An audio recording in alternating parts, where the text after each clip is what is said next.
Good morning সবাইকে। তো আজকে হলো শুক্রবার। তো শুক্রবারের দিনটা আমার প্রচণ্ড চাপে কাটে। তো আমি রেডি হয়ে সকাল সকাল বেরিয়ে পড়েছি শিলিগুড়ি যাওয়ার জন্য। তো এখন বাজে সকাল 7:30। আমি ঘুম থেকে উঠেছি আজকে সকাল 6টায়। তো যাই হোক, স্টেশনে গিয়ে অপেক্ষা করছিলাম কখন ট্রেন আসবে। আমি মোটামুটি 20 মিনিট আগে স্টেশনে পৌঁছে গিয়েছিলাম। তো এই ট্রেনটা একদম রাইট টাইম থাকে, কোনো অসুবিধা না থাকলে। তো আজকে প্রায় একদম 7:55 ট্রেন ঢুকে গেছে আর ট্রেন ছেড়েও দিয়েছে। তারপর আমি এনজিপি পৌঁছে বাড়ি চলে গেলাম। বাড়িতে গিয়ে তখন বাজে প্রায় 9:10 মতো।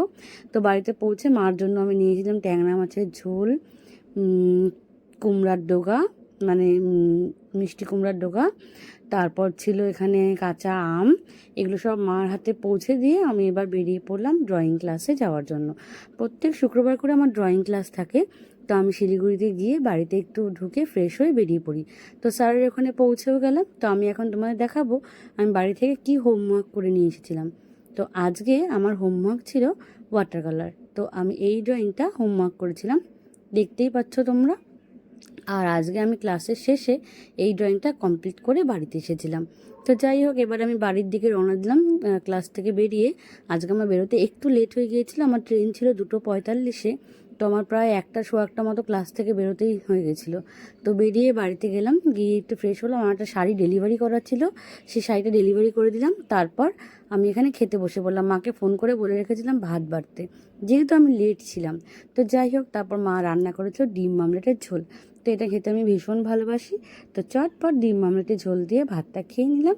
তারপর একটু ফ্রেশ হয়ে জল খেয়ে একটু বসে বেরিয়ে পড়লাম স্টেশনের উদ্দেশ্যে, কারণ আমাকে জলপাইগুড়িতে ফিরতে হবে। তোমরা জানো না আমি আজকের দিনটা কতটা চাপে কাটিয়েছি। যাই হোক, স্টেশনে পৌঁছে গেলাম মোটামুটি 3-4 মিনিটের মধ্যেই টোটো পেয়ে গেলাম। তো পৌঁছে ট্রেনে উঠে বসলাম। ট্রেন একদম ঠিক 2:45-এ স্টেশন থেকে ছেড়ে দিল। তো ট্রেন ছেড়ে দেওয়ার পর আমি আধা ঘন্টার মতো একটা টানা ঘুম দিয়ে নিলাম, কারণ সকাল সকাল ওঠার যেহেতু অভ্যাস নেই, প্রচণ্ড ঘুম পাচ্ছিল। তো স্টেশনে ইফি আসছিল আমাকে নিতে। তো বাড়িতে গিয়ে একটু ফ্রেশ হয়ে নিলাম, স্নান টান করে ফ্রেশ হয়ে আমি দেখো আবার তৈরি হয়ে গিয়েছি। বিকেলে একটা পুজো বাড়িতে নেমন্তন্ন ছিল। তো বৌদির বাড়িতে আজকে নারায়ণ পুজো ছিল, সেখানে আমি, বম্মা, বুয়া, দিদিভাই, পুচকা সবাই মিলে চলে গিয়েছিলাম। তো দেখো ইনি কুটকুট করে খই খাচ্ছিল। তো আর বাচ্চাগুলো এখানে খুব দুষ্টুমি করছিল। তো বেশ ভালোই লাগছিল দেখতে। বাচ্চাদের দুষ্টুমি দেখতে আমার ভালোই লাগে। তো দেখো এখানে পুজো হয়েছে, পুজো আগেই হয়ে গিয়েছিল। তো তারপর প্রসাদ খেয়ে নিলাম। সিন্নি ছিল, খই ছিল, পোলাও ছিল, আলুর দম ছিল, চাটনি ছিল, পায়েস ছিল। তো যাই হোক, সবটা প্রসাদই খুব ভালো হয়েছিল খেতে। প্রসাদ তো ভালোই হয়। তো যাই হোক, খাওয়া দাওয়া করে এবারে আমি বাড়ি চলে আসলাম। এসে ইফি ততক্ষণে তৈরি হয়ে গিয়েছে। তারপর আমরা বেরিয়ে পড়লাম, আমাদের আরেকটা নেমন্তন্ন ছিল। তো দেখো আজকের দিনটা তাহলে বুঝতেই পারছো আমার কেমনভাবে কাটলো। তো দিদিভাই দাদাই আগে গিয়েছিল আর আমরা একটু পেছনে ছিলাম। তো অনেকটা দূরই ছিল বাড়ির থেকে। আর তখন বাজে রাত্রি প্রায় 8:30 থেকে 9টা মতো। তো যাই হোক, তারপরে আমরা আস্তে আস্তে আমাদের গন্তব্যে পৌঁছে গেলাম। দেখো এইখানেই আমাদের প্রোগ্রাম ছিল। এখানে ছিল দোলনদির আজকে 25তম বিবাহবার্ষিকী। তার জন্য এখানে একটা অনুষ্ঠানের আয়োজন করা হয়েছিল। সবাইকে গিয়ে দেখি রেডি হচ্ছে, কখনো সবাই সেরকমভাবে রেডি হয়নি। তো সবাই রেডি হচ্ছিল, তো আমরা একটু বসছিলাম। এখানে দেখো জিজিও রেডি হয়ে নিচ্ছিল, মানে দাদাও রেডি হয়ে নিচ্ছিল। তার এখানে কেক চলে এসেছে, কেকটাকে সাজিয়ে গুছিয়ে নেওয়া হচ্ছে। তারপর এখানে এবার কেক কাটা হবে। তো সঙ্গে থাকো আর ভিডিওটাও দেখতে থাকো।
হাতটা দে, তুই সুন্দর করে হাতটা করে বানাতে বলবি আটু করে বসে পড়তে হয়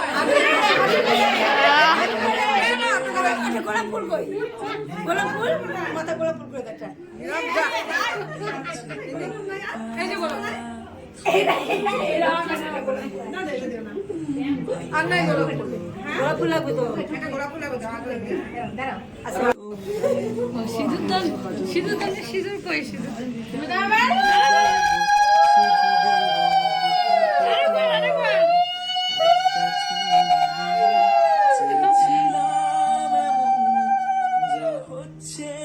বৌদি কখন আসে ধরে থাকো হ্যাঁ ধরে থাকো না হাত জোর করতে হাত জোর করবা একটু এমনি দাও লাগে না কপালে হাত দিয়ে রাখে হ্যালো আমরা চলে আসছি বাবা তোর বাবাকে পাঠিয়ে দেবো দাঁড়া একটু দাঁড়া হ্যাঁ দাদা পাঠিয়ে দিচ্ছি হ্যাঁ দাঁড়া দুজনে বড় চাকু দিলাম তো নিচে কাট না ওই কাটতে হবে এরকম কিছু ব্যাপার আছে একটু কাটলেই হবে কি বল হ্যাপি অ্যানিভার্সারি বার্থডে না হ্যাপি অ্যানিভার্সারি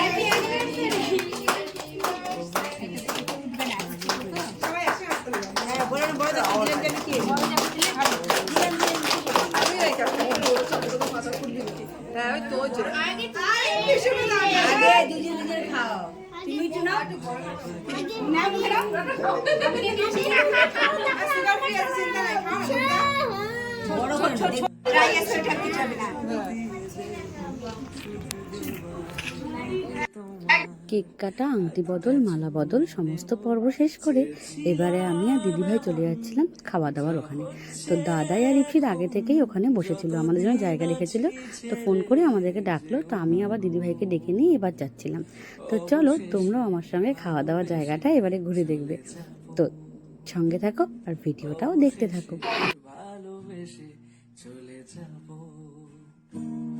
যদি সময় ফিরে যাওয়া শিখে যেতাম, আরো ভালো একটা মানুষ তোমায় দিতাম, আমি জানলে আগে আঘাত। এখানে কিন্তু খাওয়া দাওয়া ভীষণ ভালো ছিল, প্রত্যেকটা আইটেম দারুণ টেস্ট হয়েছিল, আমাদের প্রত্যেকেরই ভীষণ ভালো লেগেছে। এখানে ছিল স্যালাড, ডাল, ভাজা, তারপর ছিল এখানে পটল দিয়ে, পটলের ভিতরে চিংড়ি মাছের একটা পুর ভরা মতো একটা আইটেম, তারপর ছিল কাতল মাছ, মটন, ফ্রাইড রাইস, তারপর ছিল চাটনি, মিষ্টি, আইসক্রিম। তো সবসময়কার মতো আইসক্রিমটা আমি খাওয়া দাওয়া শেষ করে তারপরেই খাই।